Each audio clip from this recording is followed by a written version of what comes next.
Hello, everyone. Welcome back to the Pop Culture Podcast. My name is Maddie, if you are new here. I have not updated this podcast in a while because I kind of gave up watching DComs because I don't really want to watch most of the older ones. So I've decided to just watch whatever ones I want and then just talk about them. So I watched the first two Cheetah Girls because the third one isn't my favorite. Sorry. And so let's talk about the first two Cheetah Girls movies because they're distinctly different and the same and so much fun, and they're some of my favorite movies since I was a kid. The Cheetah Girls is actually the first Disney Channel original movie to be a musical, and it was produced by Whitney Houston, which is crazy to me. So let's talk about the Cheetah Girls. So the first Cheetah Girls movie came out in 2003, I want to say. And of course, it stars Raven, Adrienne Balone, Sabrina Bryan, and Keely Williams. Now, I've seen things in places that Naya Rivera was actually in talks to be one of the Cheetah Girls at one point, and I don't know why she didn't do it. I don't know what happened, but or if it's true. But if she was meant to be a Cheetah Girl, and I think it was going to be Aqua or something, that would have been amazing because we all know from Glee, Naya Rivera is a fantastic singer. It also would have changed the entire precipice of her career because Glee is really what put Naya Rivera into the spotlight, and that didn't happen until 2009. So if she'd have been a Cheetah Girl back in 2003, she might have been a way more of a main character from the get-go on Glee if she even did Glee after that, because you know. So I don't know how I would feel if things were changed. I do like the Cheetah Girls we have, and I've loved them for years. I just like to think about it. What if? What ifs are always fun to think about. I think we should think about what ifs all the time. So this movie's conflict essentially is that the Cheetah Girls are entering the talent show competition. They are freshmen in high school, which makes no sense to me. They do not look like freshmen, but whatever. Um, I don't know who decided that, but why would you make them freshmen? Anyway, um, and so they get into the talent show, but this really cool music producer shows up, Jackal Johnson, and he wants to work with the Cheetah Girls. And then after they actually go through a meeting and whatever with him, they find out that he doesn't want them to be the Cheetah Girls. He wants them to be the global get down group where they wear masks and they lip sync and they sing this really annoying song. We go all around the world. We go all around the world. And they Raven was like no. The other girls were kind of like maybe. They didn't really quite say no off the bat. And so Raven decided to walk away, even if it meant she lost her friends, whatever, because she could not live with herself if she lost her friends, I guess. She decided to walk away to not lose her friends, I think was what her goal was, because she had been previously super controlling. Raven is super controlling in this movie as Galleria. Her character's name is Galleria. And she's kind of annoyingly controlling in this movie, whereas the second one she's much better about it. So that's something else I do want to talk about and note on. But yeah, Galleria, she's very much trying to get Dorinda to wear certain outfits that Dorinda can't afford, and she even tells her that she is on a whole different life of everything, and they're all just like, girl, you need to chill out. Yeah, this is our shot, but we don't need to turn into absolute divas just because we have our shot at a record deal. Because obviously before they found out that Jackal Johnson just wanted them to do the global get down, they were really into it. So as the movie pushes forward and we get to the point where the global get down thing is revealed, Raven walks, the girls stay, they might want to do it, but we don't actually know for sure what happens. because this movie is mainly focusing on Raven. So Raven goes back and she's upset and she's like, tells her mom, like, don't say I told you so, because her mom tried to keep her from doing anything with the producer or working with the producer in any way, shape, or form because she didn't think Galleria was mature enough to handle her dreams being crushed or ready for it or whatever, because she knows what it's like to have her dreams be crushed and she's trying to protect her daughter but also like let her live. And so they end up being able to do the talent show again, but they're like no longer friends essentially because everybody's really mad at Galleria for being really controlling and mean. Galleria writes another song, which one of the guys over here. So there's these guys that they're like in this talent show with that are seniors, and this is why it makes the sense that these girls are freshmen because they don't look that much younger than these guys. But whatever, these guys, Sonic Chaos, I think is what they call themselves. They have like DJ producing and like a microphone and they sing. Like that's it. That's their whole thing. And they think they're gonna beat the Cheetah Girls. And they think that because they think their songs are stupid. But like their songs are not stupid. They have amazing songs. Some of the best songs.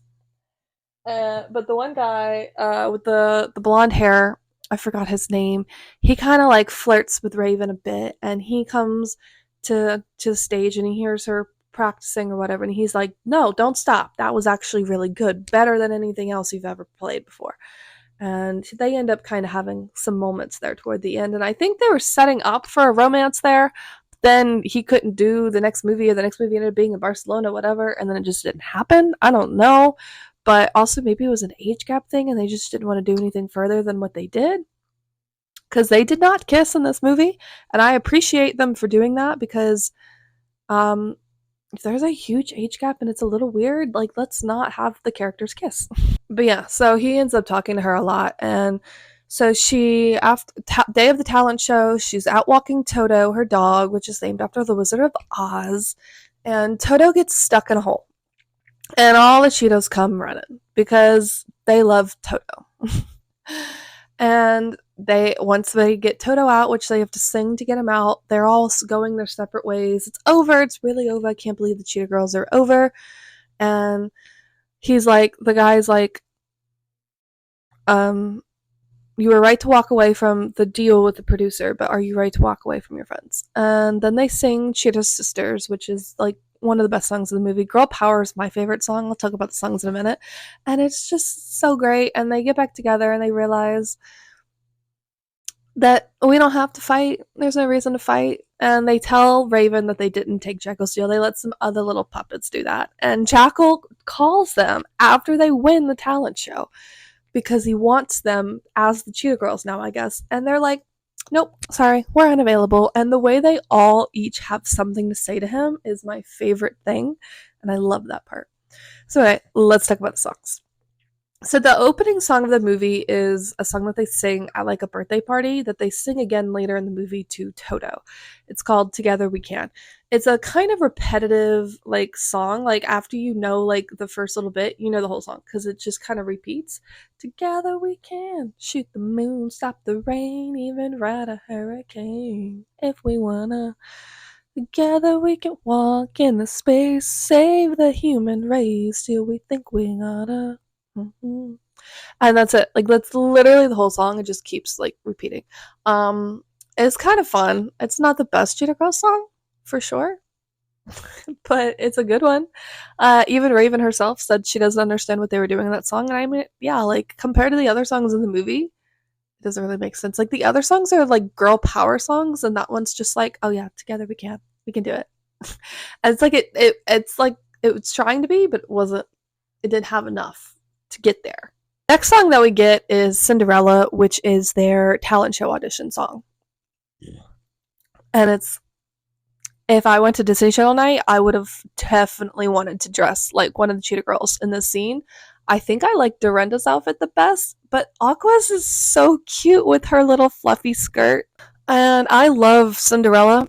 I think Cinderella is such a good song. It's basically about how being a girl, like singing the song, whatever, They don't want to be saved by some prince because they can save themselves because they don't need a man. And I love a little girl power anthem. I think this movie is full of them, and the messages in some of these songs like never leave and they stick with you.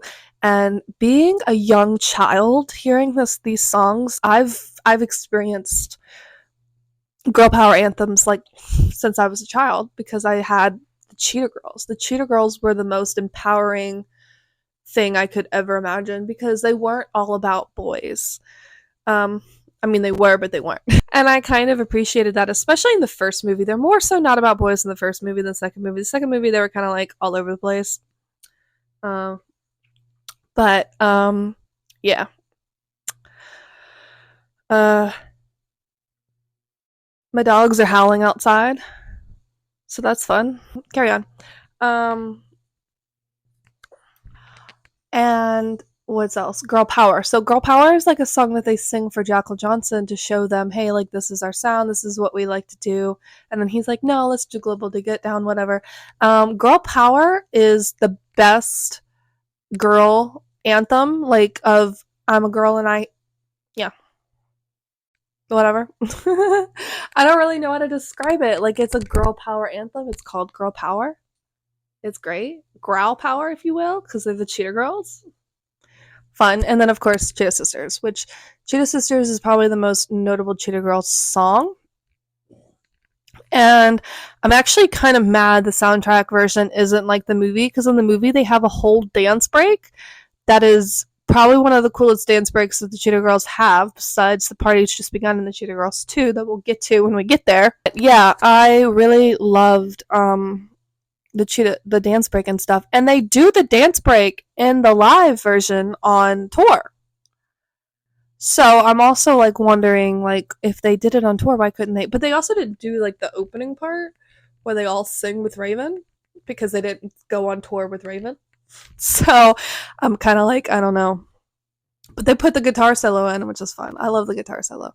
So at least they did that. But the soundtrack version is not like the same. And I don't like when soundtrack versions aren't the same as the movie. Not because I don't like listening to it on a soundtrack, like a clean audio version. It's because 9 times out of 10, I like the movie version better.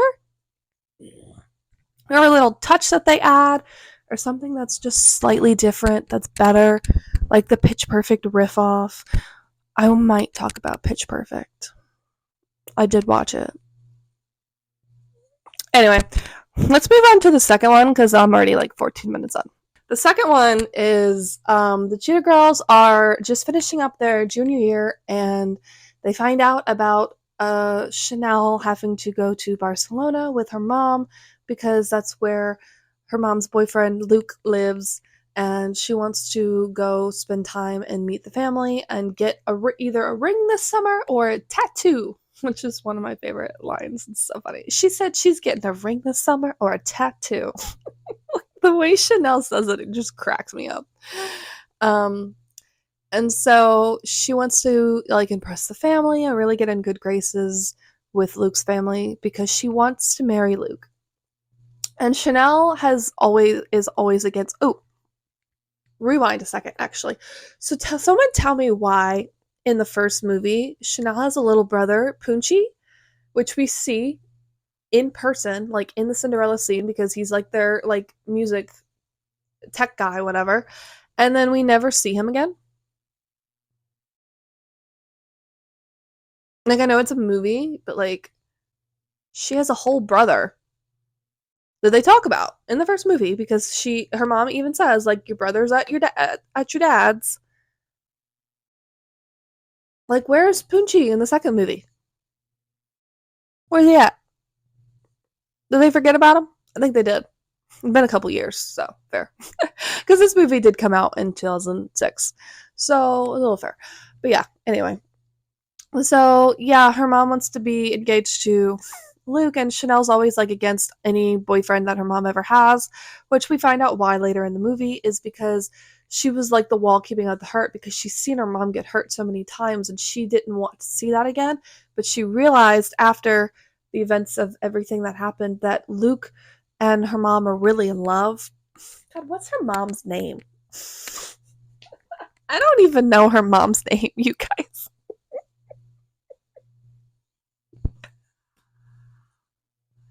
Like, what's her name? I'm not gonna Google it. I'm just gonna not know for the rest of this. It's really fun. I might figure it out, but I doubt it. It's probably some Spanish name too. So it's because I never say it, I think. Like, they don't say it enough. And so I'm like, oh, what is her name? I really don't know. Genuinely. I have no clue. I've seen the Cheetah Girls like a dozen times. I don't know the mom's name. That's a little sad, actually. But yeah, so she realizes that they're really in love, and she's keeping her from real love. So she gives Luke her permission to marry her mother, and she's like, "I would be honored to be a part of your family." And they get even more excited when Luke reveals later in the movie that Luke is going to come live with them in New York because he could not ever possibly separate the Cheetah Girls. And of course that makes them very happy because she thought that was why she was so upset in the beginning of the movie and for most of the movies because she thought she was going to have to move to Barcelona. So she does find a friend in Marisol in this movie. Marisol is someone else who's in this competition. So basically the Cheetah Girls enter this New Voices competition and they all go to Barcelona with Chanel and also Galleria's mom and Chanel's mom, obviously. Galleria's mom is Dorothea. I know that name, but that's because Aqua kept being like Auntie Dorothea, like the whole movie. So like, how could I not? Like, shit's in my face. They don't ever say Chanel's mom's name. I swear it. Like, what is it? Somebody comment somewhere and tell me what it is. And how to pronounce it. Like, just stitch this on somebody stitch this on TikTok. I'm gonna put this on TikTok of what Chanel's mom's name is from the Cheetah Girls.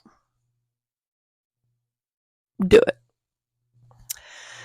And so, they're all going here to do this competition. They are all, though, not focusing at all on the competition except for Raven. And that becomes a problem again because the girls are like, like you're being controlling again, you're doing it again, da da da. It's like, dude, she just wants to rehearse for a competition that you have not even picked a song for or anything. Like, she was way more fair about it in this movie. She even steps back, and we'll get there. So, um, Raven made Chanel promise in the beginning of the movie. I keep calling her Raven because Raven is who plays her. Her name is Galleria. Okay, I know that. I do know that. So Galleria makes Chanel promise that they're really going to work for this competition because they are going to Barcelona because of Chanel. Because Chanel didn't want to go just by herself, and they found this opportunity and they took it. And so Galleria's dad gave Doe her airline miles. Aqua's dad's okay with her going as long as, and even gave them a list of souvenirs to get if they can go. It's completely up to Chanel's mom, and she says, I can't do it alone. Dorothea, you have to come with me. And they go off to Spain, and they meet Luke, and they meet Luke's nephew, who's a count, who Dorinda kind of has a little bit of a thing with. They also meet Angel during the strip performance, who is the nephew of the guy who's running the music competition. And he is, first of all, he is pretty. And second of all, his voice is amazing. His Spanish is exquisite. And I loved it. I love that whole scene. Like, I'm with Galleria. I was right there with Galleria watching this movie. Like, mm-hmm. Accents get me every time. I'm an accent girl. You have an accent? British accents are my favorite, though. But the Spanish accent is quite nice. Segata familia. I can't say it. I wanted to say the thing that Aqua keeps saying wrong in the whole movie, but I can't say it. I know it. I can't roll R's. So, like, I'm incapable of rolling R's. Not that I just can't try. Like, I literally can't. I wasn't born for that.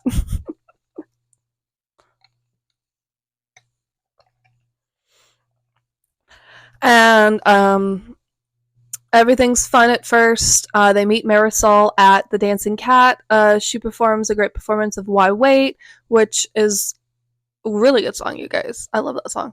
Um, and they meet Lola. Lola is Marisol's mom. Lola is very suspicious to Dorothea, but not to the girls because they don't really know her, and she seems like a very nice person because Lola is one of my favorite ways of portraying a villain, and it's that they are a villain, but they don't look like a villain and they don't seem like a villain because they are just trying to get what they want and they don't care how they hurt you, you know?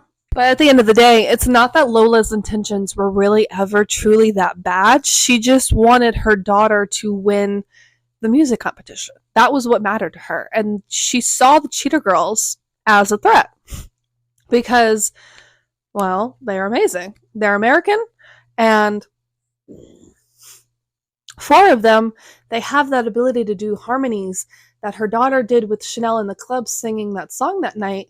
And so she saw that reaction to her daughter singing with Chanel in the club, Marisol and Chanel singing Nana Nita Nana, which is a beautiful Spanish song. Is that a real song though? Somebody tell me.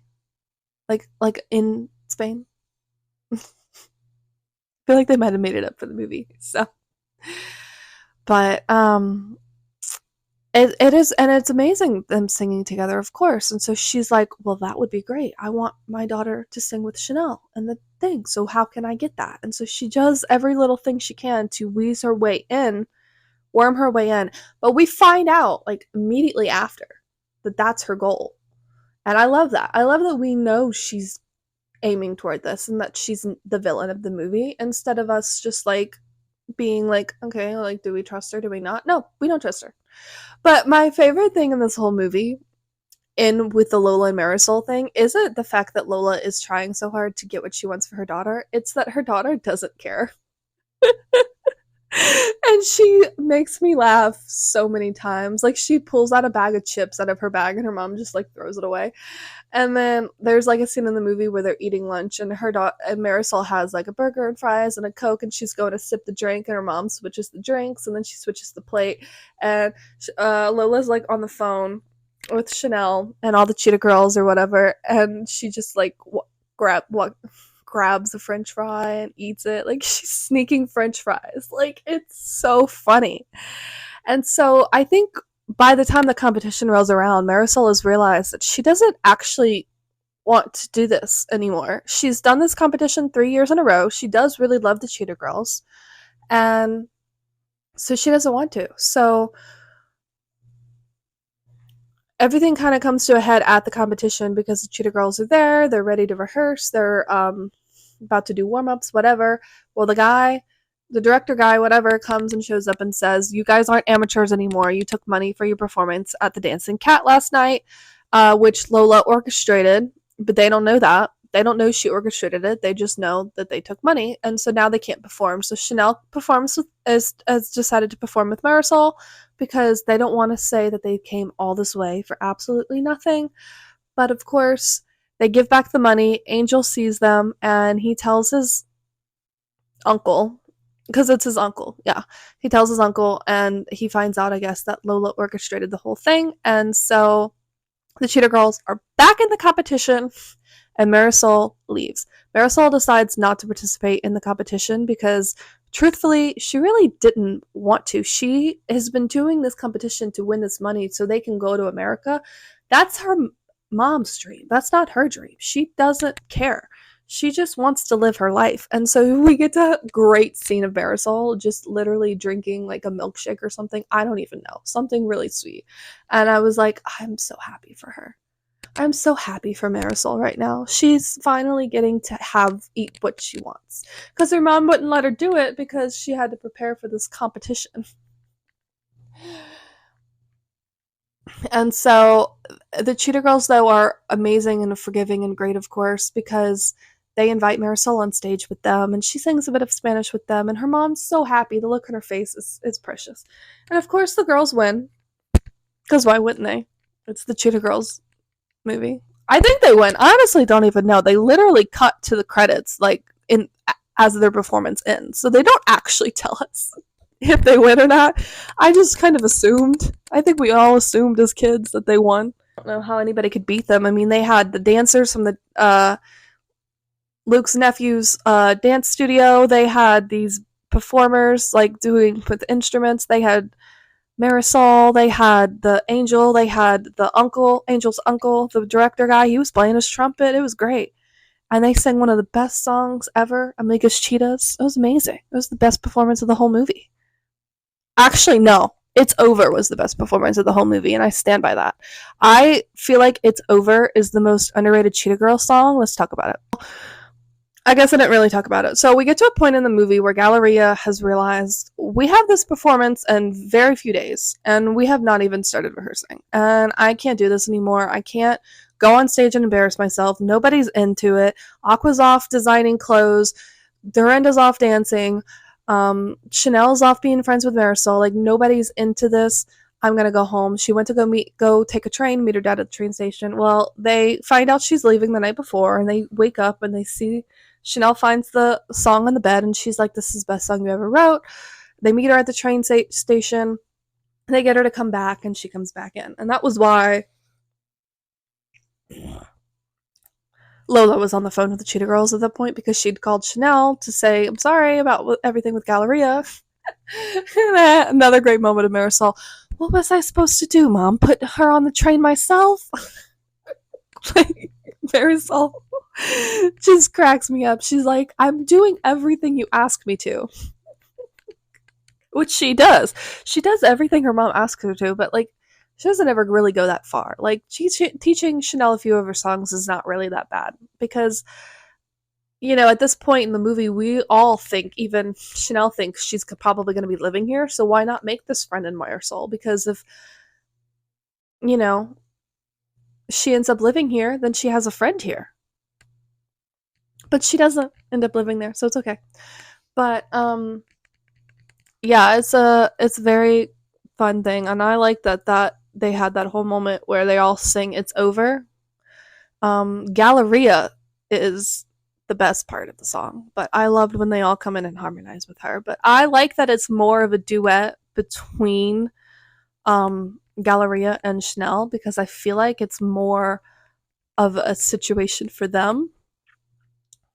Because as we've heard several times in the first movie, Dorinda and Aqua are very much new into the friendship in the first movie. Like they Chanel and Galleria talk about how it used to just be the two of them and how easy it was, but how great it is now and da da da, and they go back and forth a bit with it and everything. And so it's just kind of like I feel like they haven't been friends with them very long. They haven't been around very long. And now it's been a few years, so they're more friends, but like this is a bigger deal for the Cheetah Girls to be over for Chanel and Galleria because if Chanel ends up living here, she's never probably going to see Galleria again. And so that's kind of like the standpoint we're at with its over performance. And the vocals and the harmonies are amazing, but the emotion is by far the part that really sells it. I mean, they were like into it. So I like to pretend the Cheetah Girls 3 doesn't exist. It's not a terrible movie. It's just the Cheetah Girls just really aren't the same without Raven. And I don't know why she wasn't in the movie. I think it's somewhere on the internet, like she went to go film something else or whatever. I don't know. Which is fine. But they also did do the Cheetah Girls a lot without Raven because I guess Raven is a very busy person, and so they can get her to do a movie from time to time, but to record an album and to go on tours and stuff is a little bit harder because Raven was doing like That's So Raven, and Raven was like at the peak of her career during the Cheetah Girls, and so it's not really surprising that she isn't like on the other Cheetah Girls little album or the Christmas album or in the third movie because she really wasn't like as much of a Cheetah Girl as them, but she's the best part of the Cheetah Girls besides Chanel because Chanel is played by the ever so amazing Adrienne Balone. I think it's Houghton. I don't really know how to say her last name with her new husband. Um, He's not really her new husband. They've been married for a few years now, but her husband, like she took his last. I don't know. Anyway, I don't really know how to say the last name there, but I do love that they're still friends, Chanel and Adrian and Raven. I think that's amazing. I loved that Adrian came back to play Alana on Ravensholm. I did watch all of Ravensholm for some reason. I honestly think I was gonna quit after season 4 because season 5, like, they didn't have the full cast, but then I found out she was gonna be in it as Alana again. I was like, oh yeah, I gotta watch that. And then I just watched the last season anyway, because why not? But I wasn't like as into it as with all of them because it's like, how do you take away half the cast of your show? Like they revamped it and it was fine. But that is now one of the longer shows on Disney Channel. Ravensholm had 6 seasons when it ended. Most shows don't make it past 3, so that's pretty impressive for Ravensholm. And for the people who want to be like, oh, well, they rethemed it, they didn't retheme it until season 5. And it's usually the contract thing that they do where they retheme it so they don't have to pay the actors more has to be done in season 4. And they didn't do it for season 4 of Ravensholm. They kept it Ravensholm and everything, the same cast, everything was the same until season 5. That's when they redid it. And so maybe it's an episode total mark that they have to get to because maybe this show was a bit shorter. I mean, it does have less episodes than normal shows, like 20 episodes a season. I think it did have like smaller seasons, so maybe it took a while to get to that episode total. But I don't really know the semantics of that. But that's so Raven even made 4 seasons and didn't change the name ever or have a retheme. So I don't really know the semantics of Disney Channel's rule there, and I don't know when they established it. But I would feel like it was before That's So Raven because it's the first show to hit 100 episodes total, which I think it had 100 episodes total. But like, it was the first show to do that. Now, I'm actually bored and I have nothing better to do. So let's talk about Pitch Perfect for a minute. Or 2. Or 30. We'll see. I watched the first 2. I haven't watched the third one yet because it's not streaming anywhere because I would have watched it last night. And so I'm waiting for it to come on Hulu Live and I recorded it. But it's coming on, like, I think while I'm in Disney or, like, not long after my Disney trip, so I have to wait to watch it. But it's fine. I'm not gonna rent it when I can record it on Hulu. Like, I looked on Hulu and it said it was upcoming, and I was like, oh, well, I'll just record it. Easy. Because I do like that movie, and also if I record it, I can fast forward the commercials, which I love doing, because I hate commercials. Because we have Hulu Live TV, so... Anyway.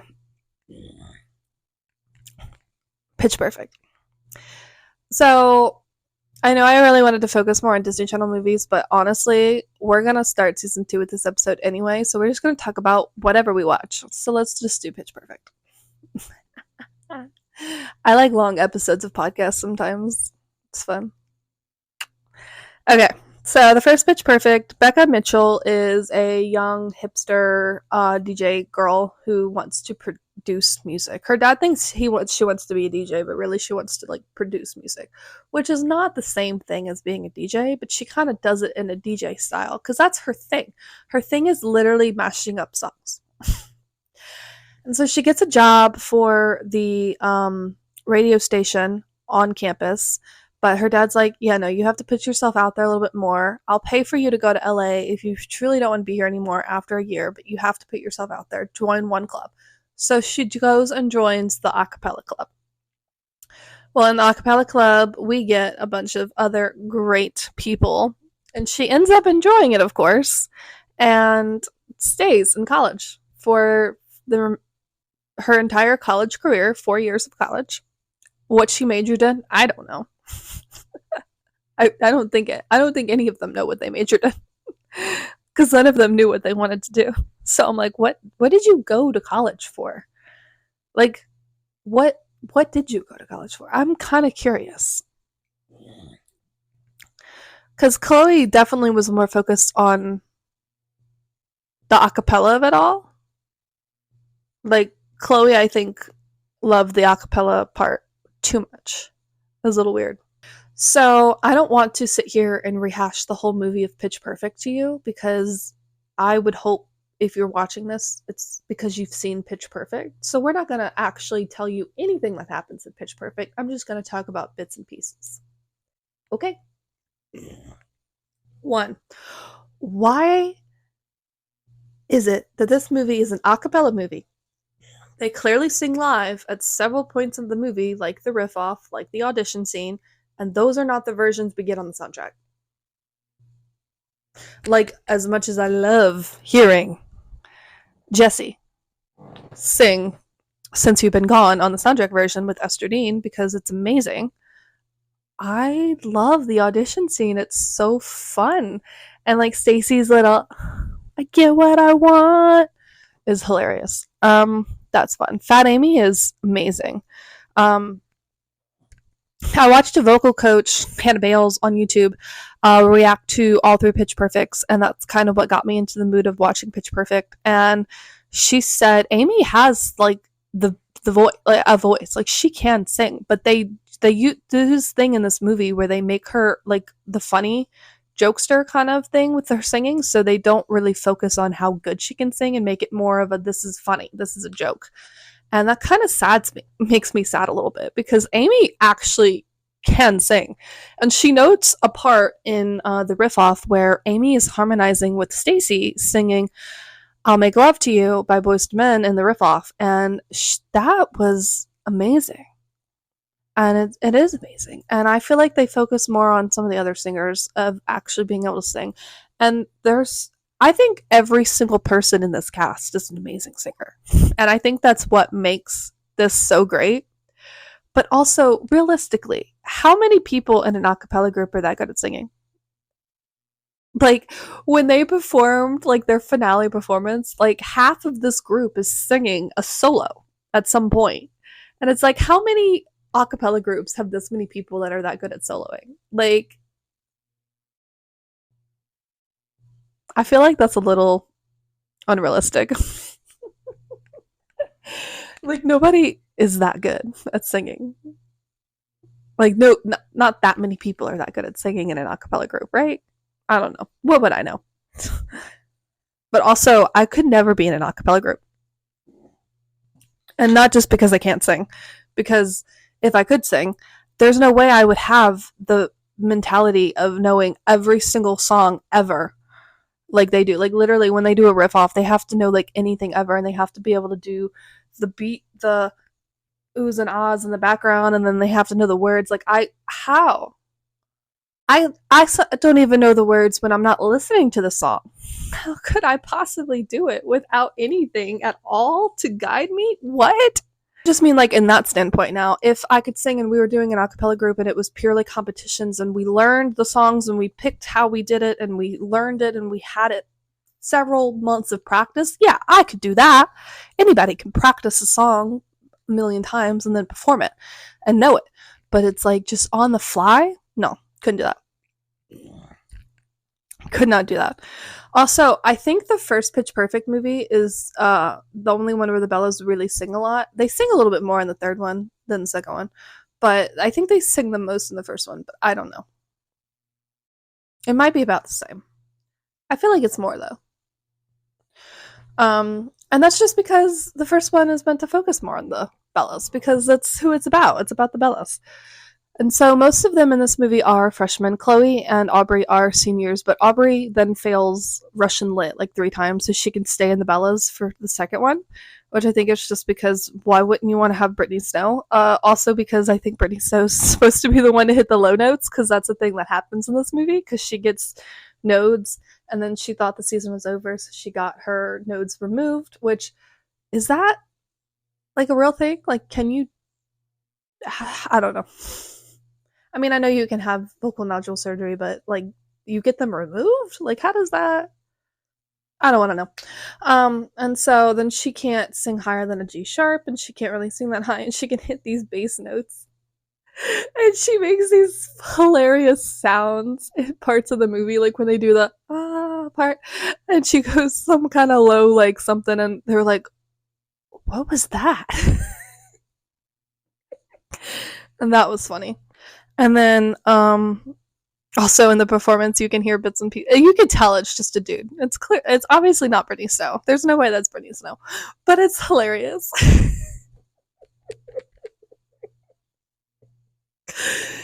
What else is really funny in this movie? I'll tell you what's not funny. The acapella people, the acapella association people, Elizabeth Banks and what's his name? I don't even care. I don't care what their names are. Um, I like Elizabeth Banks, but and I like her a little bit more between the two of them. But he is like racist, first of all, and more so in the second one than the first one. And he's incredibly rude. And I get it; it's his job to be a critic, but like the way that he says things is the thing that makes me mad. It's like you can say something about how like when they're talking about the blame it on the boogie performance, they're talking about how they don't think he's I don't want to say what he said because what he said was really messed up. His voice wasn't very deep yet, the guy singing, and it's because he was in high school. But the way that he said it was like, why would you say that? Like, why don't you just say, I don't know if this guy is really vocally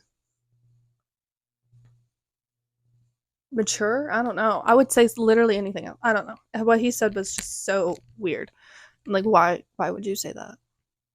The way he says things a lot or really irk me, and they get more unhinged as the movies progress, and racist and all kind of misogynistic, and I don't they I think at one point in the second movie he literally says like Flo might have to jump back over the wall to Mexico or something. And I'm like, dude. And like at the end of the movie he says something, oh my god, what was it? I don't know. But he's just I don't like him. I feel like he was supposed to be like a comedic relief, but he really wasn't. I think Fat Amy was the comedic relief better. There were parts where I was like, why do we have to keep making fat jokes? Because she makes a lot of fat jokes. Like the one in the third one where she's like, I could be obesity. Like that's why. Why do we make fat jokes like that? It's kind of rude. But like her like vertical running and horizontal running, like that's funny.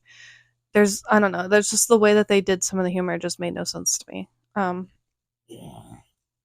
My favorite part is the toner scene though, where Aubrey's like, I can see your toner through those jeans. And Becca's like, that's my bleep.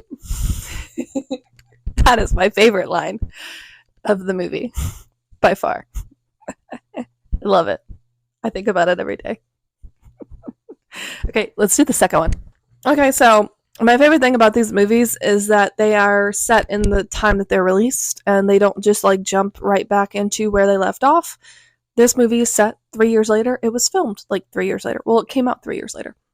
So all the Bellas pretty much are seniors, and they do this performance for the president, and Fat Amy's pants rip, and thing, her down there area, is seen by everyone, and they are banned from letting in new members and from performing at a collegiate level, so they are not able to go to the ICAs this year, like which they've won 3 years in a row. They, however, are not banned from going to Worlds and performing there, and they would be reinstated if they won Worlds. So, the movie is about them going to Worlds, but this is the most boring movie ever, and they never focus on going to Worlds pretty much until they get there. Becca gets an internship at like a record label, which of course is because she wants to produce music. And she has bits and pieces of the movie where she feels like, I can't do this anymore, or I can't do this, or I'm not good at this. And everybody's like, yeah, but you're so good at it. You're so smart. You're so amazing. And so she has to like figure out how to do it. And then she does it just like the guy she's like working for or whatever. And he's like, I don't like people that can do the same thing as me. Like, do something different. Don't be like me.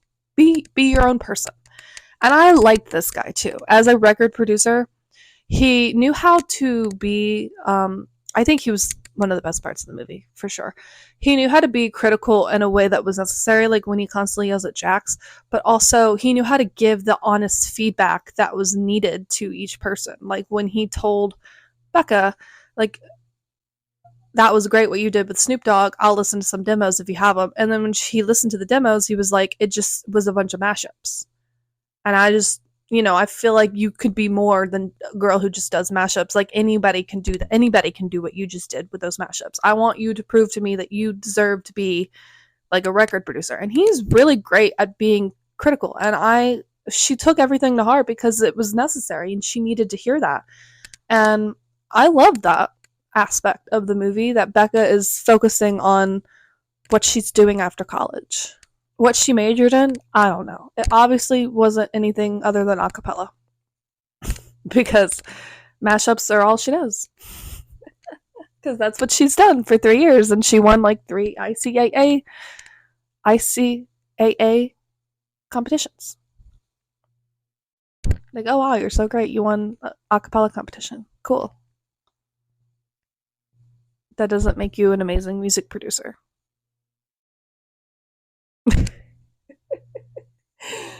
And this movie does not have the best of the Bellas like songs. Like the songs in this movie aren't as good for the Bellas. I liked some of them, but not most of them.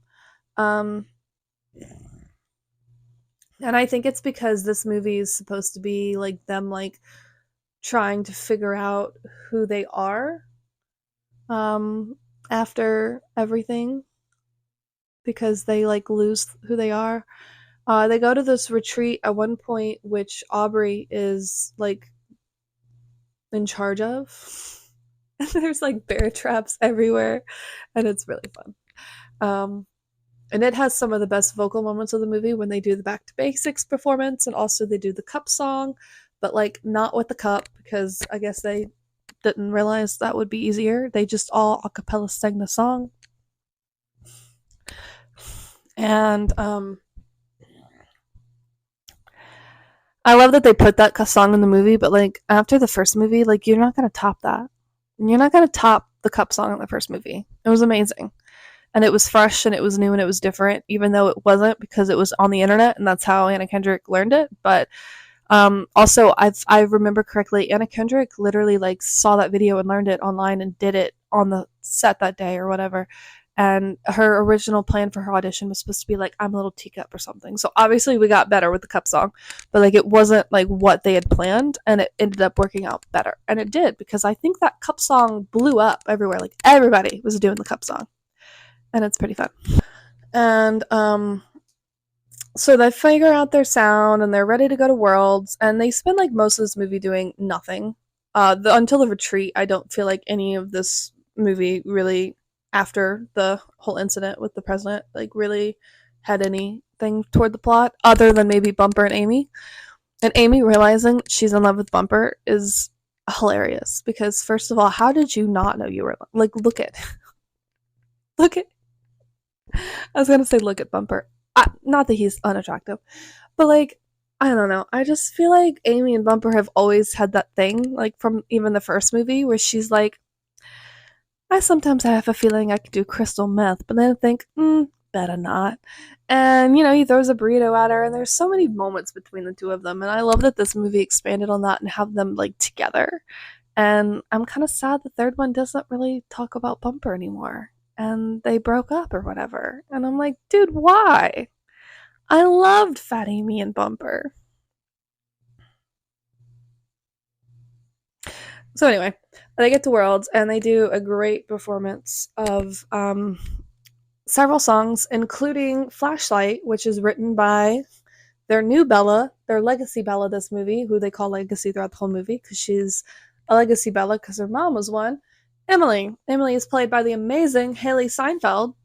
Is it Steinfeld or Seinfeld? Steinfeld. I don't even know. I don't care. But she's amazing. She's an amazing singer. Her audition scene was kind of funny. But and I love the song Flashlight. It's a great song.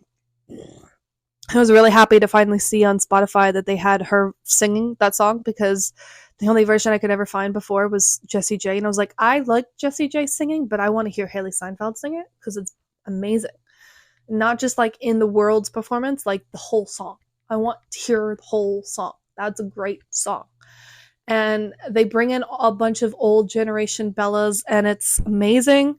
Also, Emily's mom is played by the house, like Pat from Smart House, which we've talked about on this podcast if you want to check it out. And I cannot, for the life of me, ever forget her face. And I can't believe I didn't realize it when I first saw this movie. But I mean, I first saw this movie when it came out in 2015, so fair. But yeah, this movie was fun. It was a little boring, but it was fun at the end. Their singing got better for sure at the end. Their performance, they saved the best performance for last. But I feel like through and through the third movie, they were like really up there with performances, and same with this first one. I mean, other than the boring one, but whatever. Which we all know. Da da da. That's ingrained in my brain. I started Spy Kids last night, but I didn't finish it, so I guess we'll save Spy Kids for the next episode that we do. I want to watch all, like, the first 3 Spy Kids. I was going to say all Spy Kids, but no, I don't want to watch all of them, because there is a 4th one, and I don't want to watch that one. I have seen it, which is why I know I don't want to watch it. I like the first 3. Also, I really want to watch the 3rd one, because finding out Glenn Powell is in Spy Kids 3 blew my mind, and now I have to see it for myself. How much is he in that movie, too? Like, because I don't remember his, like, when I saw what he looked like in the movie, I was like, I don't really remember him too much, so I guess we're gonna have to watch it again. So anyway, this might be the longest episode of a podcast I've ever done. You're welcome. Or not, I don't know. If you're still here, please like, comment, subscribe, whatever, if you want, for more talks about pop culture stuff. I am going to Disney next weekend, so I'll try to do another episode before then, just to upload later, but I can't promise anything. I also didn't do my other podcast last week, so I have to do one this week. So it should be up Friday, as it usually is. It's just I had to do all the work to prepare it, and that was why I didn't do it, because I had the ability to. I didn't feel like it. But yeah, I watch a lot of movies, mainly that I've seen before, but I try to watch movies I haven't seen before. So, if somebody wants to give me a recommendation, good luck. Maybe you should go check my Letterboxd. It's linked below. First, it's like on my, I don't know. I think it's linked below. I'll check. Because I might have seen it before. You never know. You'd be surprised. I went like on a big binge of movies one year. I think I like would watch like a movie like every day at one point, because I had so many movies on my to watch list and I needed them gone. I was like, this is annoying. So now I just watch the same stuff that I've seen before, because nothing new interests me anymore. Nothing new. I think the last show that really interested me was Revenge, and I literally watched the first episode again the other day because it's so good. And God, it was such a good episode for a first episode too. So if you guys want me to talk about Revenge, I might finish this video and do an episode. I don't know. Actually, no, I won't. But I might start talking about Revenge on here. That would be fun. Should I? I haven't watched more than the first episode, so I have the ability to do that. Comment below if you want me to talk about the best show ever, Revenge. I'll watch it for you guys. I'd watch it with you guys, but I don't know how to do the screen recording, and also copyright. So why would I do that?